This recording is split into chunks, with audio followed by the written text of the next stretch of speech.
Nintawe yankhani mwatsalanetserana ndipo munindine yankho seunda koma payamba na mitu yake. Umwe anali alangiza boma akale pa nkhani ya malamulo akalekeni kaphale ndi chikosa silungwe atathandizira boma pa mlandu olimbana ndi makampani amene amapanga mapepala opyapyala mdziko muno. Wachiwiri kwa mtsogoleri wa dziko lino Michael Ousi wapewa kukamba zokhuza chipanichi pamene amayankhula kwa anthu mu mzinda wa Blantyre. Munkhani zina bungwe loyendetsa chisankho la MEC likhazikitsa chisankho cha chaka chamawa mwezi kubwerawo. Tili ndizi komanso nkhani zina zambiri. Anali alangiza boma akale pa nkhani ya malamulo akalekeni kaphale ndi chikosa silungwe atathandizira boma pa mlandu olimbana ndi makampani amene amapanga mapepala opyapyala mdziko muno. Mneneri wa unduna wa zamalamulo atsindika za nkhaniyi. Wezi Gausi ali ndi ripoti. Oyimira mlandu awiriwa akuti akufuna athandizane ndi boma makamaka pofuna kuchotsa chiletso chimene chinakatengedwaso ku mabwalo a milandu. Ndipo pakadali pano mlangizi wamkulu wa boma pa nkhani ya zamalamulo Athabo Chakaka Nyilenda apemphedwa kuti akachotse chiletsocho chimene makampaniwa adakatenga ku mabwalo a milandu. Poyankhula kwa atolankhani lachiwiri mu mzinda wa Lilongwe, mkulu wa Sisonec a Julius Ng'oma ati ndizodandaulitsa kuti makampaniwa amapitabe ku mabwalo a milandu kukatenga ziletso. Woyendetsa ntchito ku Lilongwe Wildlife Trust a Dorothy Sherma ati Amalawi ambiri akudziwa zakuopsa kogwiritsa ntchito mapepala a plastiki opyapyala. Wina aliyense akhale ndi udindo oonetsetsa kuti nkhani yokhuzana ndi mapepala opyapyala sikupita patsogolo kwenikweni, kugwiritsa ntchito mapepalawa, kugulitsa mapepalawa komanso kufalitsa mauthenga kwa anthu ena amene sanali nawo pamalo pano. Komanso kuti tikufuna kuti anthu amene amapanga mapepala opyapyalawa adziwe kuti ifeyo tili ndi udindo, ngati ife Amalawi tili ndi udindo owatsutsa zimene akuchita ifeyo mapepala opyapyala akuononga chilengedwe chathu. Pamene amapereka chiletso chimenechi, makampaniwa adauzidwa kuti nkhani yawo ikuyenera kuti ipite kwa mkulu woweruza milandu mdziko muno kuti akayionenso. Amene akugwirizira pa udindo wa mtsogoleri wa chipani cha UTM Michael Ousi sadakambe zokhuza chipanichi pamene amayankhula kwa otsatira chipanichi mu mzinda wa Blantyre. Otsatira chipanichi adakhamikira pa Kameza roundabout kulandira mtsogoleriyu amene wafika mu mzindawo kudzagwira ntchito zina za boma. Isaac Salima akufotokoza.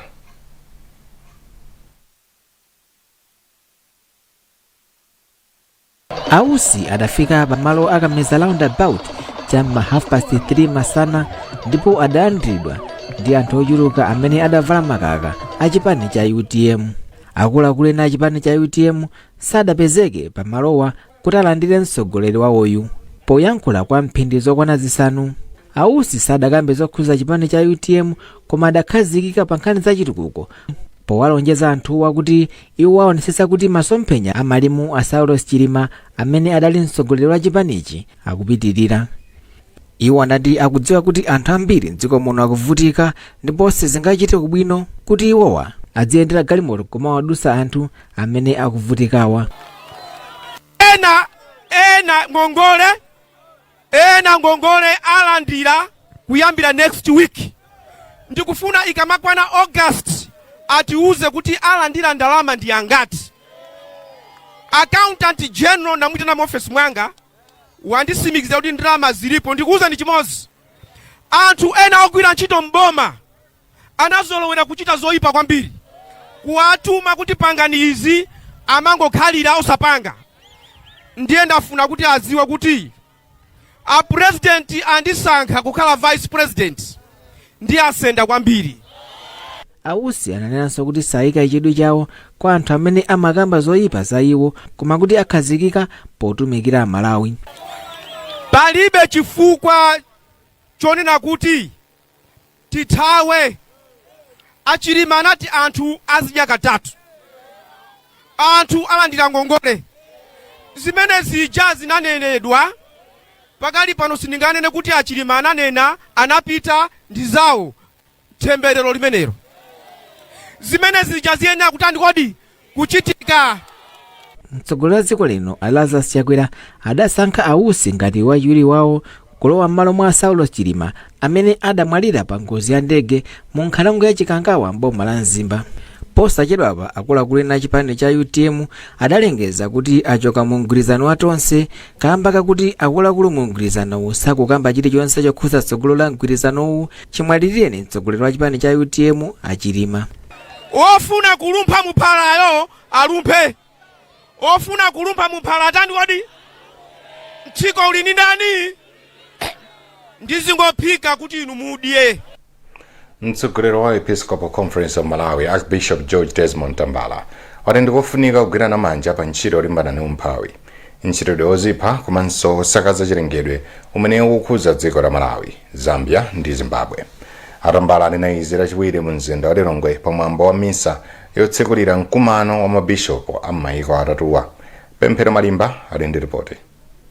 Archbishop Tambala wati mavutowa akukhudza anthu ambiri pa moyo wawo wa tsiku ndi tsiku.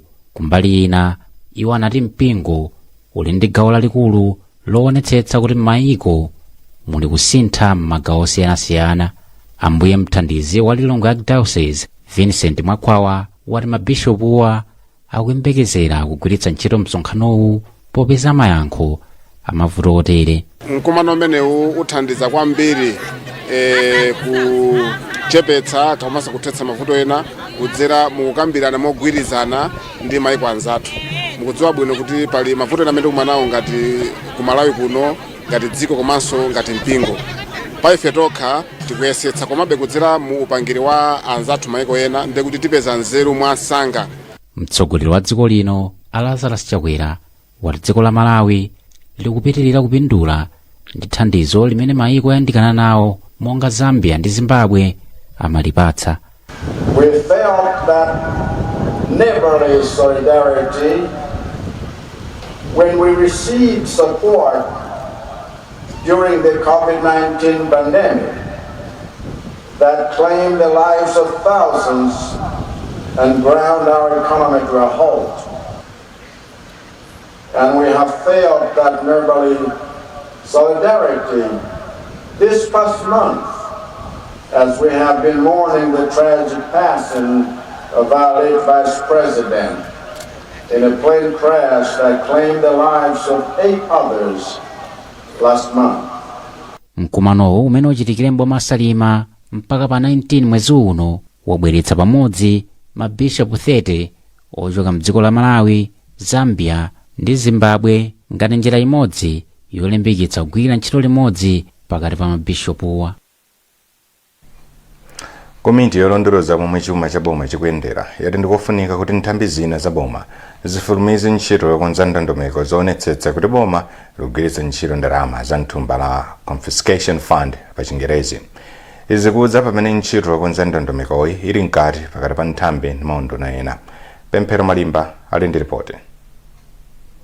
Kumayambiro a chaka chino akuluakulu a nthambi ya Financial Intelligence Authority adauza komiti kuti boma limalephera kugwiritsa ntchito ndalama zoposa 1 biliyoni kwacha zimene zili mthumbali kamba kosowa ndondomeko zoyenera zakagwiritsidwe ntchito ka ndalamazi. Thumbali ndi mmene mmapezeka ndalama zimene nthambi monga Anti-Corruption Bureau, Malawi Police Service ndi Financial Intelligence Authority amatolera pamene akulimbikitsa malamulo a dziko lino. Mneneri wa nthambi ya FIA Amasautso Ebere anati ndondomeko zokhudza thumbali zidaperekedwa kuti ziunikidwe ku unduna woona za malamulo zisanakhazikitsidwe. Mneneri wa unduna wa za malamulo a Frank Namangale anati akunduna woona za chuma ndi omwe angayankhulepo zambiri pa nkhaniyi, ndipo m'mawu ake mneneri wa unduna wa za chuma William Zipanda anati Amalawi adzauzidwa ntchito za ndondomekozi ikatha. Ndipo poyankhulapo wapampando wa komitiyi Mark Bottoman ati ndikofunika kuti nthambi za bomazi zifulumize pogwira ntchito yokonza ndondomekozi. Izizi ndi zabwino zitithandiza kuti tipite kutsogolo, koma vuto lathu ndionena kuti kawirikawiri maprocess oterewa amayamba koma kuti akafike pa mapeto ake zimatenga nthawi yayitali. Ndiye katikati mumapezeka kuti zambiri zinthu zikuonongeka kwambiri. Nde tikuyembekezera kuti process imene yayandikayi ichitika komanso ichitika mwansanga. Thumbali lidakhazikitsidwa pansi pa lamulo la Financial Crimes Act la mchaka 2017. Bungwe lolembetsa mayeso la Malawi National Examinations Board MANEB latayamba kafukufuku kuti lidziwe chomwe chinapangitsa kuti mayeso aphunziro la geography akhale opanda pepala lina lofunikira lakalondola map mchingerezi. Vutoli linapangitsa kuti ophunzirawa adumphe funso limodzi la 35 malikisi limene limayenera ligwiritse ntchito pepala lomwe mnalibero. Zambiri mripotiri la Patience Lunda. Ophunzira 184,978 ndi omwe akulemba nawo mayeso a form 4. Ofalitsa nkhani ku bungwe lolembetsa mayeso la manebu a Angela Kashitigu anatsimikiza za izi ndipo anati vutoli linakhuza malo onse olembera mayeso.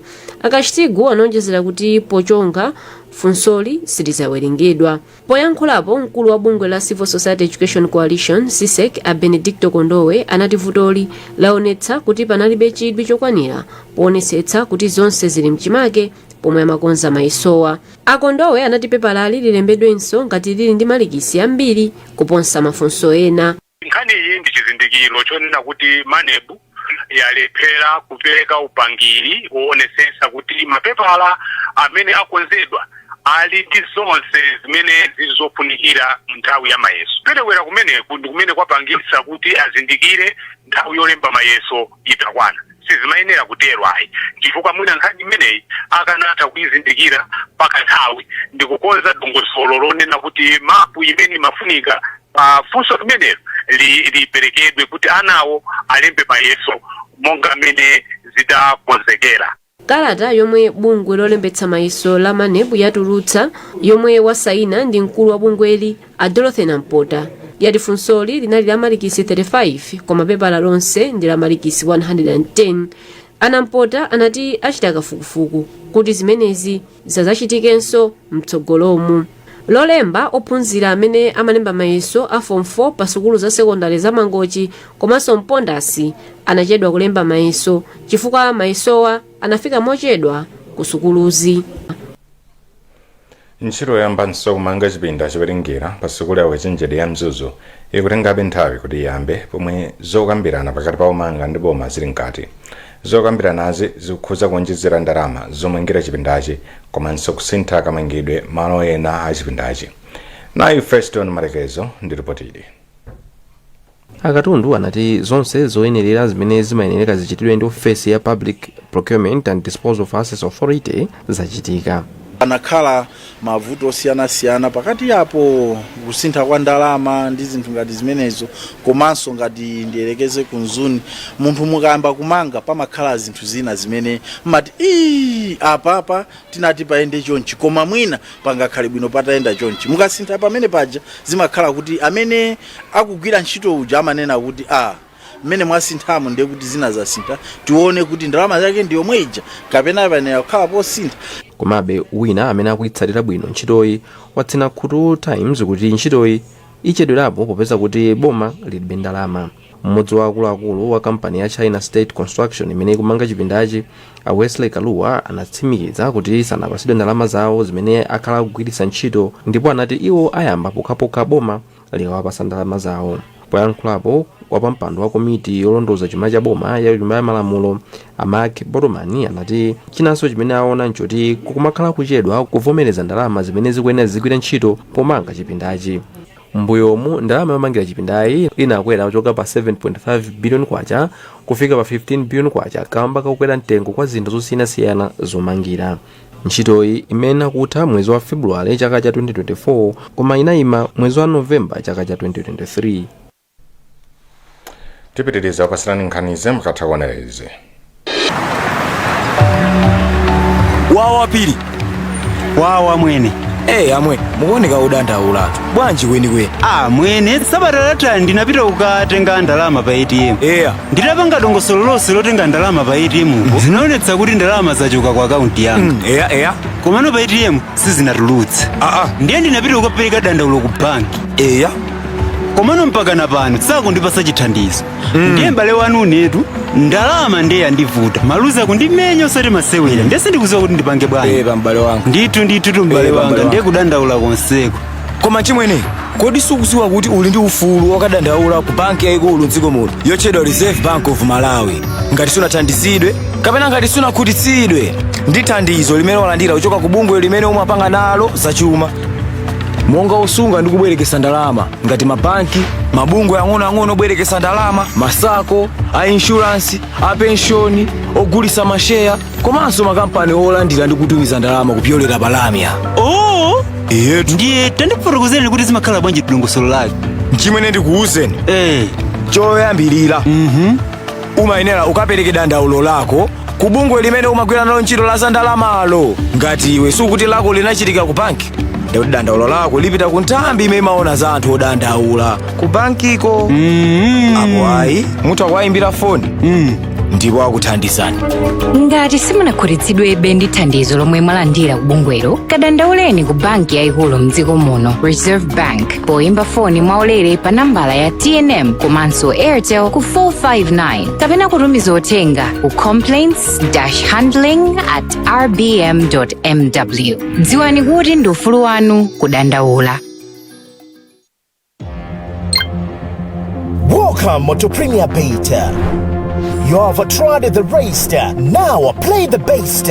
Win big with Navigator. Watch your payout soar higher and higher, but cash out before your winnings fly away. Join the fun now at Premier Beta. Beta with the best. Bungwe lopereka madzi la Blantyre Water Board lati likulephera kupeza phindu chifukwa likumagulitsa madzi pa mtengo ochepera kuposa omwe lapangira madziwo.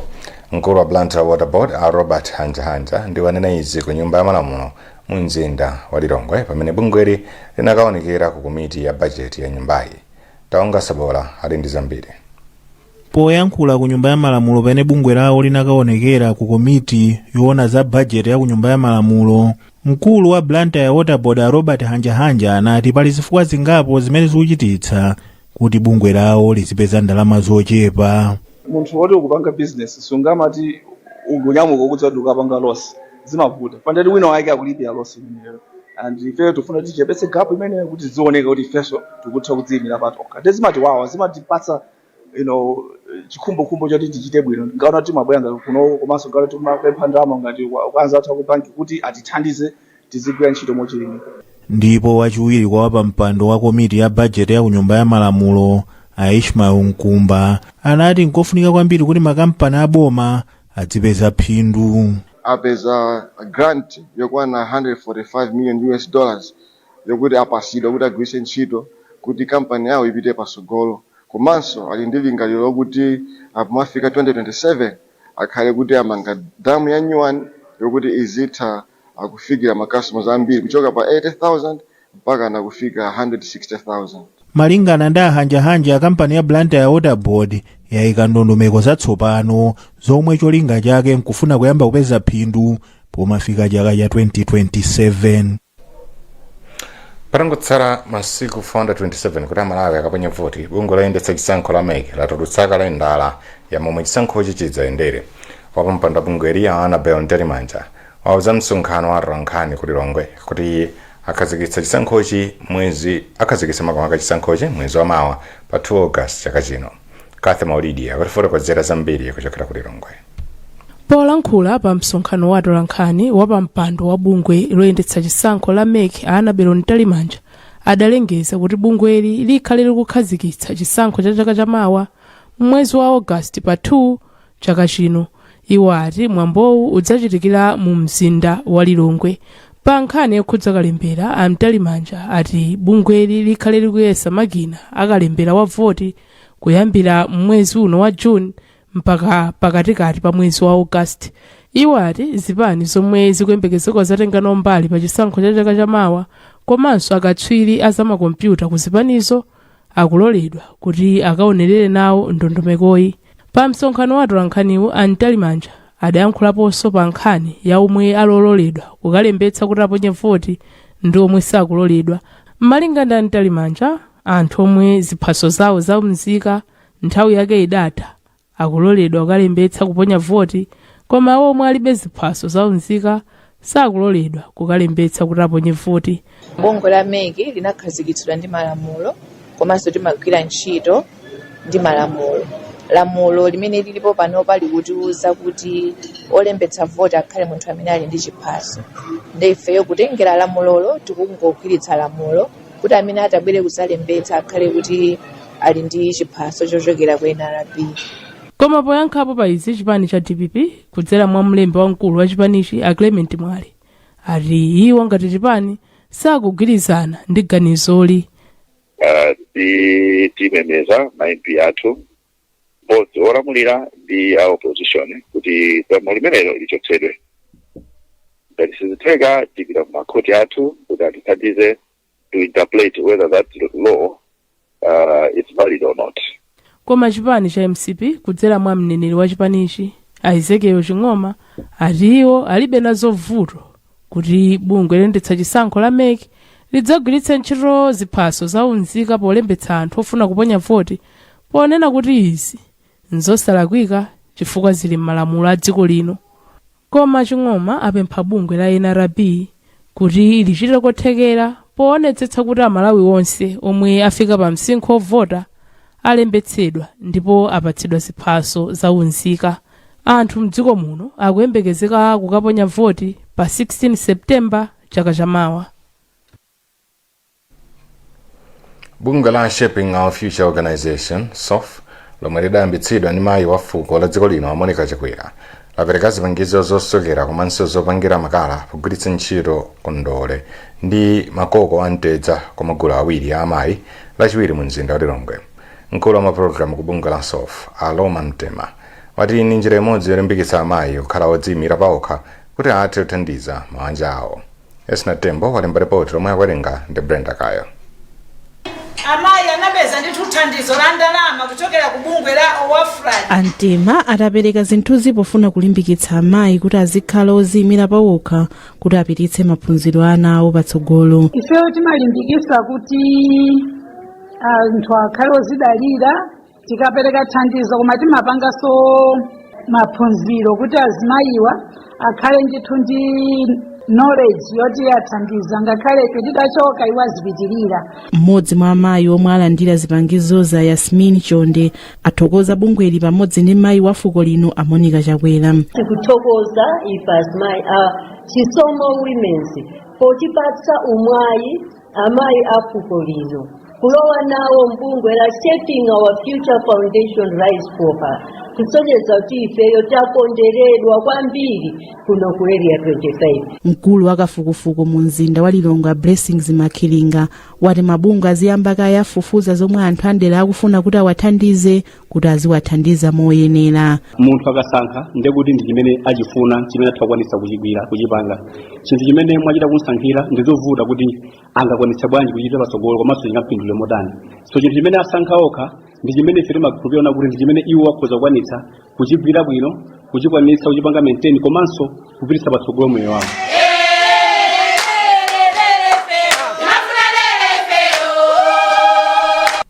Nkhani zathu ndi zomwezi koma tisadasiyane na insomito yake.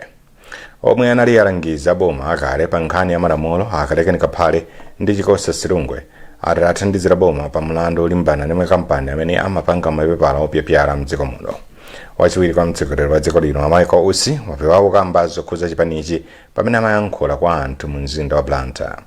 Nkhani zina bungwe loyendetsa chisankho la MEC likhazikitsa chisankho cha chaka chamawa mwezi ubwerawo. Mnali ndine Yankho Seunda.